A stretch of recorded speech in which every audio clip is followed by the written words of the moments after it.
మన అమ్మా నాన్నల ప్రేమ కథతో తనికెళ్ల భరణి దర్శకత్వంలో వచ్చిన మిథునం అన్ని వర్గాల ప్రేక్షకులను ఆలోచింపజేస్తోంది. ఎదిగిన కొడుకులకు రెక్కలొచ్చి విదేశాలకు వెళ్లిపోతే 60 దాటిన అమ్మా నాన్న తమ జీవిత చరమాంకంలో ఎలా గడిపారనే కథాంశంతో భరణి ఈ చిత్రాన్ని తెరకెక్కించారు. శ్రీరమణ రచించిన మిథునం కథ ఆధారంగా తెరకెక్కిన ఈ సినిమాకు మంచి స్పందన లభిస్తోంది. ఈ సందర్భంగా చిత్ర యూనిట్ హైదరాబాద్ ఫిలిం ఛాంబర్లో విజయోత్సవ సమావేశాన్ని ఏర్పాటు చేసింది. ఎందుకు రాదు? పెద్ద మేడం ఖర్చు యావత్తు మగపెళ్లి వారిదే అన్నారు. ఏ మేళ రాలేదు. సడీ చప్పుడు ఎక్కడ పెళ్ళేంటని మా ఊరి గంగిరెద్దు స్వామిని పిలిపిస్తే చివరికి వాడికొక్క వరహా ఇప్పించేసరికి మా తల ప్రాణం తోకకొచ్చింది. సినిమా తీయడం చాలా ఆనందంగా తీసామండి. సినిమా తీస్తున్నప్పుడు ఒక్క క్షణం కూడా ఎందుకు ఈ సినిమా తీస్తున్నాం అనే బాధ అనిపించలేదు. తీసిన తరువాత సినిమా రిలీజ్ చేయడానికి మేము పట్టుకొని వాడి కాలంటూ లేదు. సినిమా ఇండస్ట్రీలో అందరి కాలు పట్టుకున్నాం.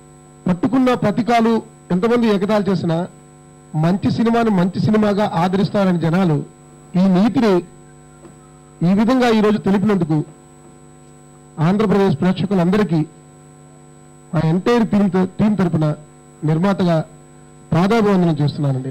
నేను చీర ఉతుకుతున్నా, పిండుతున్నా, చాడిస్తున్నా, అద్భుత అదో రకమైన ఫీలింగ్.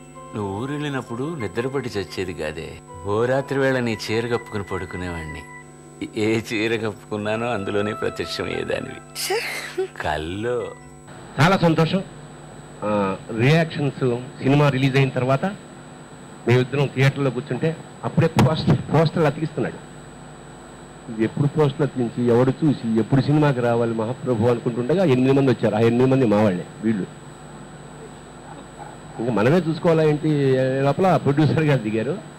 మేమిద్దరం నల్ల కళ్ళద్దాలు ఎందుకు పెట్టుకున్నా అంటే లోపల ఏం జరుగుతుందో బయటికి తెలియకుండా నేను వెర్రి మొహం వేసుకుని నేను ఇలా పక్కన కూర్చున్నాం.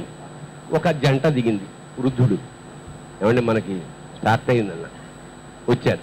వస్తూనే అటు చూసి నా దగ్గరికి వచ్చాడు. వచ్చి బన్నీ గారు గొప్ప సాహసం చేశారు. ఈ కథ చదివాను నేను, కొంచెం టైం పడుతుంది, వస్తారులేండి అన్నాడు. పండు ఆ పండే కాదు, ఆ పేరు నాకు గిట్టదు. చూస్తే ద్రాక్షారం సంబంధం గుర్తుకొస్తుందా? అవునే, అవును. ఆ అప్రసిద్ధాక్షారం సంబంధం చేసుకుని ఉంటే శనిశ్వం వదిలిపోయేది. 7 వారాల నగలతో ఏనుగంబారి మీద ఊరేగించేవాడు కావచ్చు. నీ రాణివాసంతా నాశనం చేశాను నేను. క్రిష్ ఎక్కడి నుంచో బాంబే నుంచి ఫోన్ చేశాడు. ఎస్ సార్, ప్రతి సీను నేను మిమ్మల్ని ఎక్స్ప్లెయిన్ చేద్దాం అనుకుంటున్నాను సార్. దగ్గరికి వస్తాను. నేను చేయలేక పేపర్ మీద రాశాను. అండ్ నాకు పెళ్లి కాలేదు. ఈ సినిమా చూసాక పెళ్లి చేసుకోవాలనిపిస్తాను. అయితే ఇది కనుక 50 రోజులు కనుక ఆడితే ఎన్నాళ్ళు ఆడితే మంచి కళ్యాణ మండపం పెట్టుకోవచ్చు. మనం పెళ్లిళ్ళు బాగా జరుగుతాయి. ఎందుకు వచ్చిన శ్రమ?